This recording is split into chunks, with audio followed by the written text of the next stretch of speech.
हमारी एक मीटिंग का सौभाग्य प्राप्त हुआ है। पहले मैं जो नारा लगाऊंगा, बोलो कृष्ण भगवान की, बोलो राधा मैया की, बोलो गोवर्धन महाराज की, बोलो नंद मामा की, जय जय श्री राधे। मंच पे मेरे आदरणीय राष्ट्रीय अध्यक्ष और उनके साथ में राष्ट्रीय, प्रदेश, मंडल, ब्लॉक, तहसील और मेरे बुजुर्ग और मेरे युवा साथियों के चरणों में मैं अरुण चौहान शीश झुकाकर नमन करता हूँ। मैं अपने साथियों से कहना चाहता हूँ कि अब वो वक्त आ चुका है कि भारतीय हलदर किसान यूनियन को हर गांव में मजबूत करने का समय है। हमें हूटर लगाकर नेता नहीं बनना है, क्योंकि अगर नेता बनेंगे और भी लोग बहुत हैं उत्तर प्रदेश के अंदर। आज हमारे संगठन की बात करें, उत्तर प्रदेश के अंदर हर अधिकारी एटा, कासगंज, अलीगढ़, हाथरस कहीं भी चले जाओ, भारतीय हलदर किसान यूनियन का बहुत सम्मान करते हैं। क्यों? उनके एक एक पदाधिकारी ईमानदार हैं। उनका ऊपर का जो मुखिया ईमानदार होगा तो समझ लो नीचे की जो जड़ होगी वो स्वयं ईमानदार होगी। लेकिन मैं ये देखता हूँ, मैं आदरणीय माननीय राष्ट्रीय अध्यक्ष जी से भी कहना चाहता हूँ कि अब हमें युवा शक्ति को जगाने का समय है।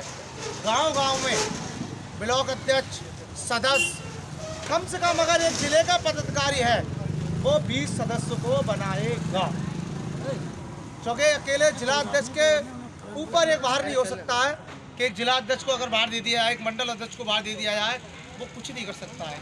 जब तक जिले की जो टीम होती है, चैन जब तक हमारे लिए एक तरफ नहीं चलेगी, हम संगठन को मजबूत नहीं कर सकते हैं। जैसे अभी कई आंदोलन हो रहा है, जैसे अभी टूल का आंदोलन भी चला, भी आए थे टूल से टोल फ्री कराने के लिए, तो मैंने देखा था कि टूल हो कोई भी हो, आंदोलन करने से पहले हम ये कहना चाहते हैं कि टीम को मजबूत करने का संकल्प लेना सीख लो।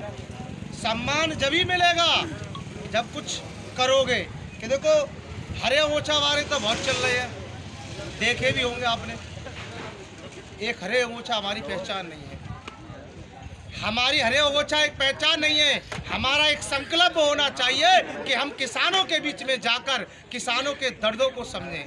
जैसे आपने देखा होगा अभी बारिश हुई, उत्तर प्रदेश के माननीय मुखिया योगी बाबा ने चुनाव के समय वादा किया था किसानों से कि 5 साल तक किसानों को ट्यूबवेल पर बिजली फ्री दी जाएगी, लेकिन ऐसा नहीं हुआ है। किसानों के ट्यूबवेलों पर उल्टे मीटर लगाना शुरू कर दिए। किसानों के अगर दर्द को, क्योंकि देखिए मैं संगठनों की बात करूं तो मैं राष्ट्रीय कहना कम से कम 500 से अधिक संगठन है, लेकिन काम नहीं कर रहा है। अधिकारी जब कहता है कि आप किसानों की लड़ाई को लड़िए, तो हम कहते हैं हमारा संगठन वो है कि हम अपने जिला कासगंज में किसानों को यूरिया, खाद से लेके हर चीज़ को उपलब्ध करा रहे हैं।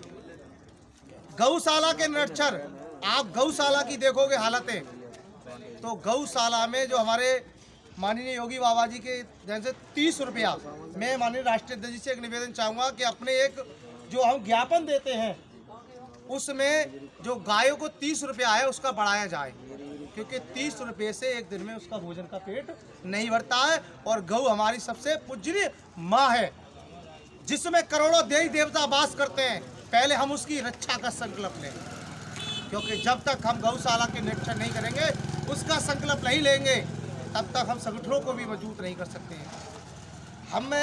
कासगंज में मैंने सोरो में एक निरीक्षण किया था गौशाला का, जिसमें देखा तो बड़े बड़े ढेल नादों में थे और गायों के भोजन की व्यवस्था नहीं थी। गाय तड़प रही थी भूख के मारे। वो क्या करते हैं, जब गाय की थोड़ी सांस रह जाती है तो वो जेसीबी मंगाते हैं, उससे जिंदा ही गाड़ देते हैं। लेकिन प्रशासन ये नहीं देख रहा है। इसके लिए हम लोगों को भी जागरूक होना है, क्योंकि कहते हैं कुछ करोगे तभी कुछ पा पाओगे।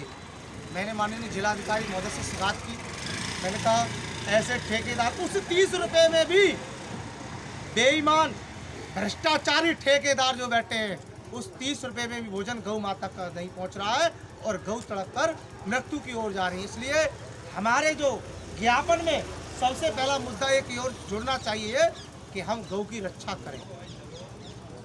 करनी चाहिए ना करनी चाहिए बताइए, क्योंकि गौ हमारी पूजनीय माँ है जिसकी हम रक्षा का संकल्प लें।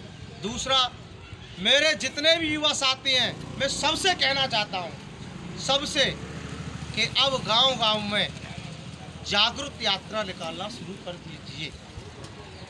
भारतीय हलदर किसान यूनियन की हर गांव में, हर तहसील पे, हर ब्लॉक पे एक जागरूक यात्रा निकालिए और संगठन के बारे में बताइए और किसानों को जोड़िए। क्यों? किसानों तक हम लोग पहुंच नहीं पा रहे हैं।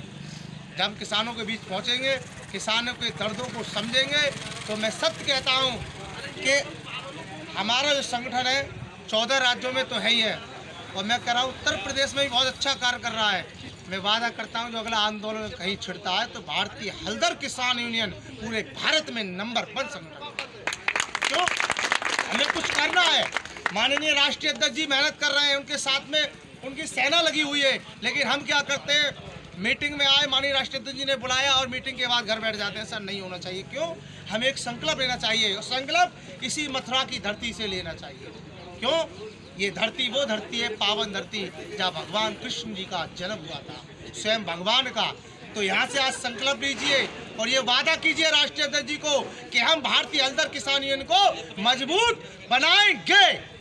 चाहे कोई भी तूफान आ जाए, कोई भी बाढ़ आ जाए, चाहे अधिकारी की गोली हो, चाहे डंडा, हम पीछे नहीं हटेंगे और किसानों को हर घर से, हर क्षेत्र में न्याय दिलाकर ही रहेंगे।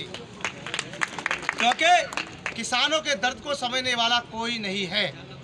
इसलिए मेरा यही कहना है कि किसानों को दर्द को समझिए और गांव, ग्रामीण क्षेत्र में किसानों के बीच पहुंचिए और ग्रामीण क्षेत्र में जब पहुंचोगे किसान स्वयं आपसे जुड़ने लगेगा।